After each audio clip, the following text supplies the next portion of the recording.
출애굽기 21장 28절부터 마지막 절 36절까지 봉독하도록 하겠습니다. 28절입니다.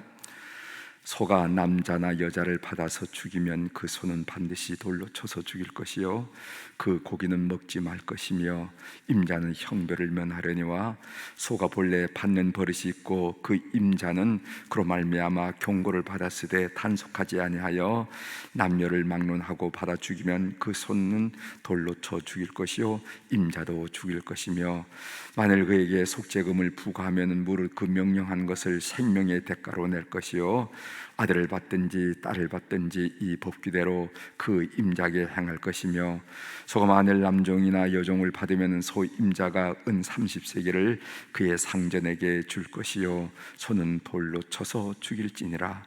사람이 구덩이를 열어두거나 구덩이를 파고 덮지 아니하므로 소나 나귀가 거기에 빠지면 그 구덩이 주인이 잘 보상하여 짐승의 임자에게 돈을 줄 것이요 죽은 것은 그가 차지할 것이니라. 이 사람의 소가 저 사람의 소를 받아 죽이면 살아있는 소를 팔아 그 값을 반으로 나누고 또한 죽은 것도 반으로 나누려니와 그 소가 본래 받는 버릇이 있는 줄 알고도 그 임자가 단속하지 아니하였으면 그는 소를 서로 소를 갚음이요 죽은 것은 그가 차지할지니라. 아멘. 36절까지 같이 읽었습니다.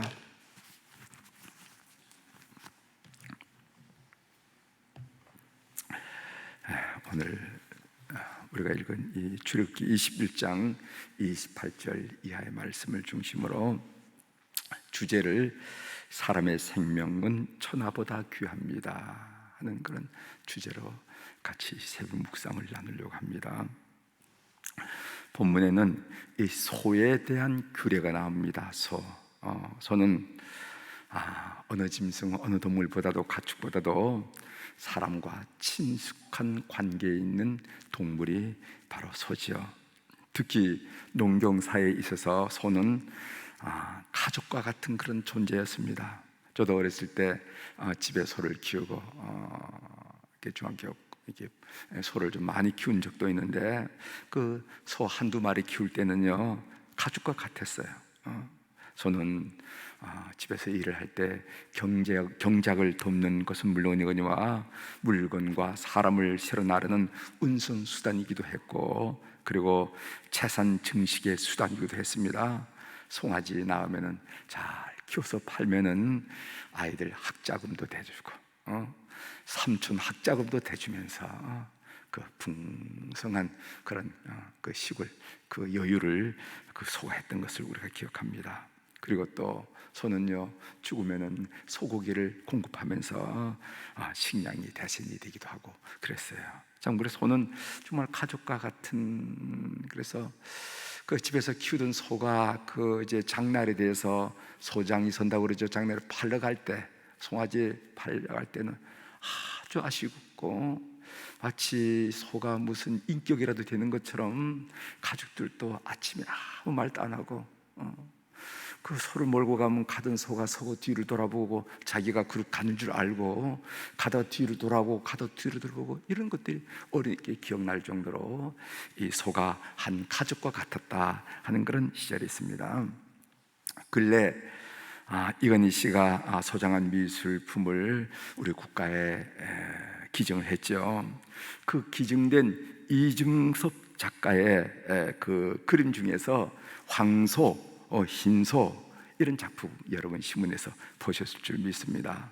그런 걸 기하로 이 소에 대한 생각을 전 물론 신문에 나온 거지만은 전 한참 봤습니다. 한참 내가 어릴 때 경험했던 우리 집에서 키우던 소 그리고 그 황소, 그 흰소에 나타났던 그런 것들을 이렇게 봤습니다.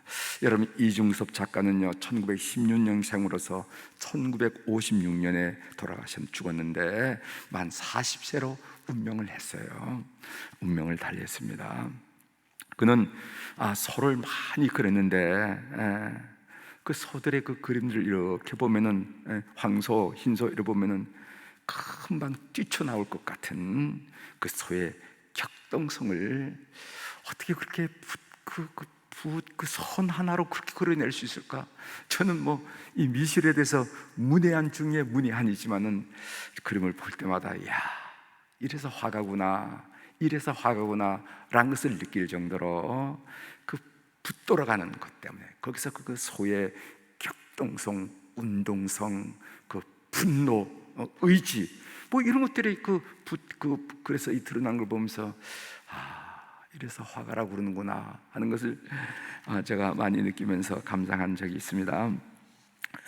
오늘 본문 내용은요, 출애굽 이후 광야 여정을 끝내고 가나안 땅에 정착해 농경 생활을 시작하는 이스라엘 백성들에게도 소는 중요한 가치를 가지고 또 중요한 기능을 담당한 짐승이었습니다. 그렇기 때문에 소에 관련된 규정은 그들에게 참으로 중요했으리라 이렇게 여겨집니다. 그 내용을 한번 좀 보면요, 참 재밌어요. 이런 것을 이렇게 구체적으로 설명을 해놨다 하는 것에 대해서 참 재밌는 것을 발견하게 되는데, 28절에 보면은 소가 사람을 받아 죽였을 경우에는 소는 반드시 죽이라 그랬죠. 29절부터 32절까지는 그런데 받는 버릇이 있는 소의 경우는 다르다는 거예요. 소가 받는 버릇이 있습니다. 소도 키워보면은 얌전한 소가 있어요. 얌전한 사람이 있듯이. 그런데 어떤 소는 이렇게 무조건 이렇게 자기 행사를 하고 이렇게 받는 버릇이 있는 소도 있어요. 이 소가 받는 버릇이 있을 경우에는 소가 받는 버릇이 있다는 사실을 주인이 알면서도, 여긴 임자라고 표현했죠. 주인이 알면서도 적절한 조치를 하지 않았을 경우에는 그 책임을 소뿐만 아니라 소유주 임자도 물어야 한다. 그래서 소도 죽이고 임자, 소의 임자도 죽여라 이렇게 얘기했어요. 그런데 피해 가족이 그 소의 임자에게 생명의 대가로 재물을 요구할 경우에는 속죄금을 부과하고 사형을 면해주라. 어떻게 하다가 소에 바쳐 죽었는데 이때 어떻게 하겠습니까? 죽은 사람 값을 내면은 우리가 당신까지 죽어야 할 이유는 없지 않겠습니까? 하면서 피해 가정이 그렇게 제안하면은 정확한 속죄 금액은 나오지 않지만은 아마 서로 타협하라는 얘기겠죠. 속죄금을 내고 사형은 면하라 이런 얘기 나옵니다. 또 소가 남종과 여종을 받아서 죽게 할 경우에는 소는 돌로 쳐 죽이고, 그리고 종의 주인에게 그 종의 매매가가 은 30세겔인데 30세겔을 다 배상을 하라 이렇게 얘기했어요. 그 다음에 이어서 33절부터 34절에는요 사람이 타인의 짐승에게 입힌 피에 관한 법인데, 사람이 구덩이를 팠는데, 이 구덩이는 어떤 구덩이나 물을 저장하는 구덩이입니다. 이 물을 저장하는 구덩이를 팠는데 그 입구를 열어두거나 아니면 덮지 않아서 타인의 소나 나귀가 빠져 죽을 경우에는 구덩이의 주인은 적절하게 보상해라. 그리고 죽은 짐승을 대신 차지해라. 그래서 속값을 내고 죽은 짐승을 대신하라 이런 말이죠. 그 다음에 35절부터 36절에 보면은 소가 다른 사람의 소를 받아 죽인 경우에는 살아있는 소를 팔아서 나누고 죽은 소도 나누라는 거예요. 그러니까 뭐 소들이 싸우다 죽을 수가 있으니까 그럴 경우는 살아있는 소도 팔아서 나누고 죽은 소도 나누자. 만일 받는 버릇이 있는 것을 알고도 주인이 적절한 조치를 취하지 않았으므로 죽일 경우에는 죽은 소를 받고 대신 산소로 배상을 해 줘야 된다. 산소가 값어치가 더 많이 나니까 산소를 배상하고 죽은 소를 너가 가져라 이런 얘기입니다. 여러분, 우리가 함께 이 본문을 읽고 또 제가 간단히 그 내용을 다시 여러분들에게 설명해 드리는데, 오늘 이 부분에 나타나는 이 소에 대한 규정을 여러분 살펴보면서 어떤 인상을 받습니까? 이렇게 읽어보면은 어떤 느낌을 받아요? 무슨 성경에 소에 대한 얘기가 이렇게 많이 나올까? 그렇습니까? 저는 이 본문을 읽으면서 제가 받은 인상은 뭐냐면은 사람의 생명에 대한 소중함, 인간 생명에 대한 소중함을 느꼈어요. 지금 소 얘기를 하고 있지만은 어차피 농경 생활에서 가까이 있는 소, 컨트롤이 잘 어려운 소에 대한 내용을 하고 있지만 결국은 인간 생명의 소중함, 존귀함을 지금 본문이 우리에게 얘기하고 있다는 거예요.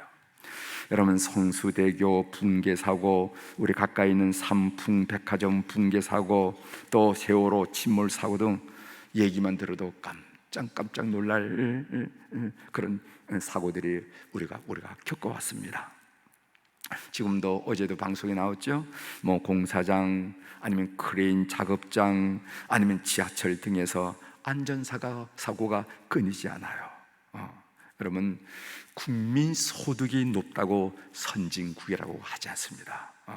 그 사회가 사람의 생명을 어느 정도 귀하게 여기느냐에 따라서 선진국이라고 평가하고 칭송받는 것을 우리가 알게 됩니다. 사실 국민 소득이 3만 불 이상 상회하는 나라들이 적지 않지만 아무도 그런 나라를 선진국이라 이렇게 얘기죠.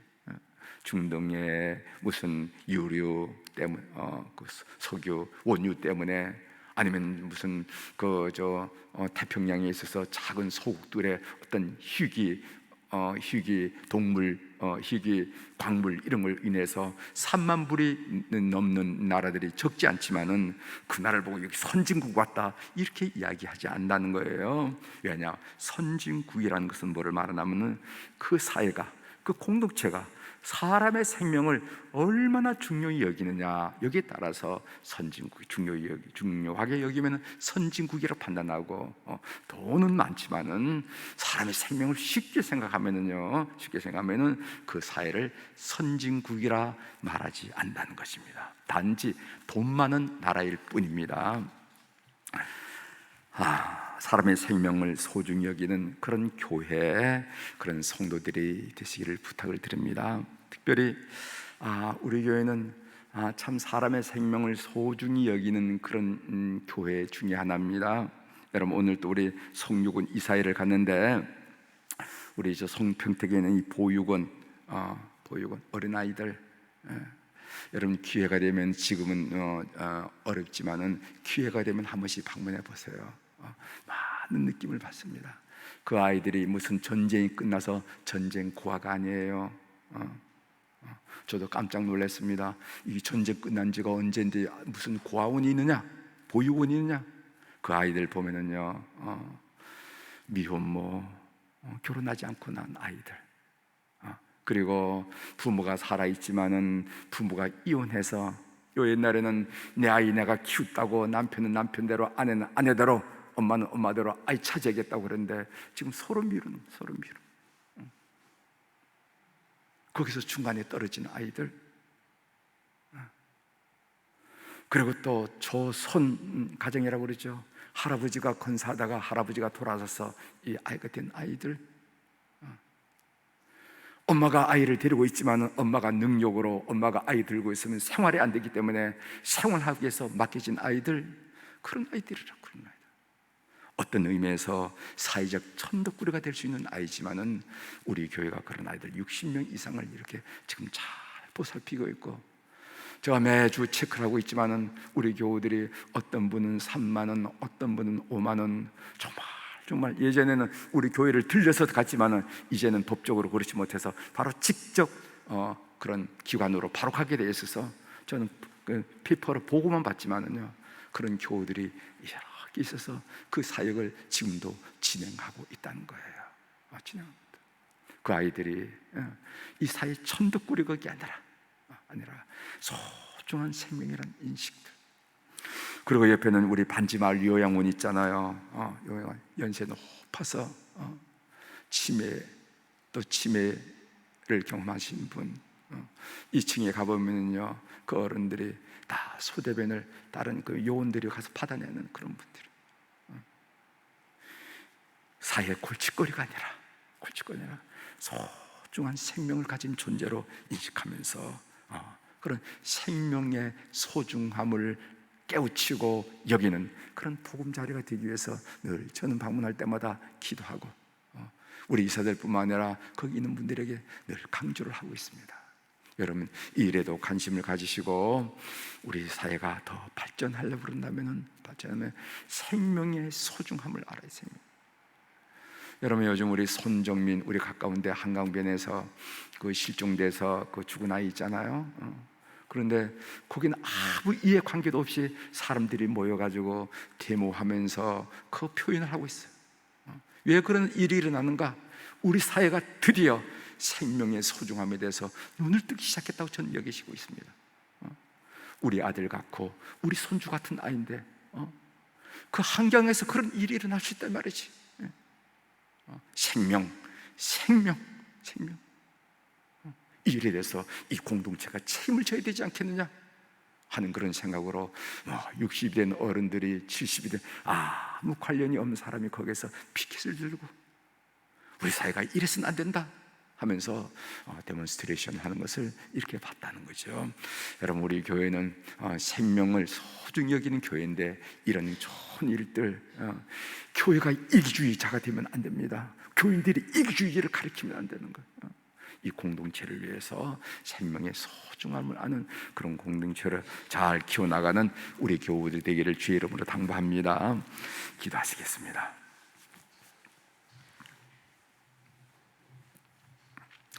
하나님 아버지, 오늘 우리가 성경 본문에서 소이야기 읽었습니다. 왜 이렇게 성경이 소이야기를 이렇게 자세히 할까? 그런데 그 이야기 내면에는 인간 생명의 소중함을 가리키면서 어차피 그 동물과 더불어 가축과 더불어 살아갈 때 그 가축이 저지르는 이런 실수가 있는데 이때 인간 생명을 어떻게 대우해야 될 것인가 하는 관점에서 말씀을 우리에게 주셨음을 우리들이 알고 나눌 수 있도록 도와주셔서 감사합니다. 하나님, 인간의 생명의 소중함을 우리 온 교우들이 깨닫고 이 일에 관심을 갖게 도와주시오니 감사합니다. 부모 없는 아이들, 이 사회 천덕꾸리기, 치매에 시달리는 우리 어른들, 이 사회 골칫거리가 아니라 소중한 생명으로서 보듬고 보듬어야 할 인간 생명이라는 인식을 가지면서 우리 교회가 한 발자국 한 발자국 더 양적으로 질적으로 이 일을 향해 나갈 수 있도록 은혜를 베풀어 주옵소서.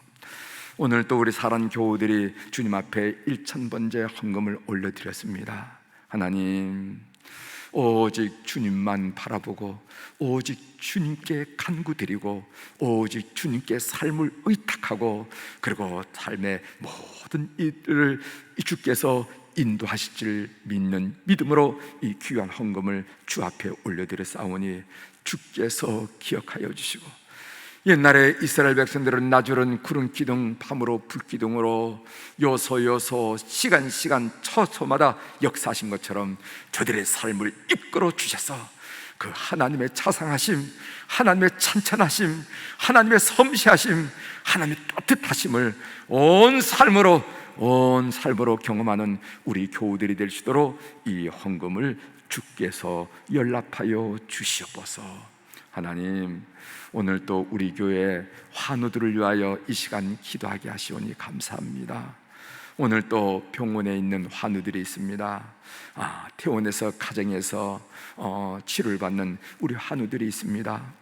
하나님, 이 몸이 얼마나 신비하고 건강이 얼마나 중요한지, 건강할 때는 그 건강의 중요성을 모르지만은 건강을 잃고 나면은 건강의 중요성을 알게 됩니다. 하나님, 오늘 또 시간과 공간을 초월하신 성령님께서 그들의 영혼을 방문하여 주시고 그들의 심령을 방문하여 주시고 그들의 병약한 육체를 방문하여 주셔서 회복의 놀라운 일들이 일어나게 도와주시옵소서. 하나님은 치료의 하나님인 줄 믿습니다. 여호와 라파, 여호와 샤파 되신 하나님이신데 역사하셔서 치료의 놀란 교훈이 그 기후가 우리 교회 속에 충만하도록, 가정 속에, 심령 속에 충만하도록 주님 역사하여 주시옵소서. 하나님, 젊은 날 이 몸된 교회 요소에서 충성했던 우리 안나 여선교 회원들, 우리 모세 남선교 회원들을 기억하고 축복하게 하시오니 감사합니다.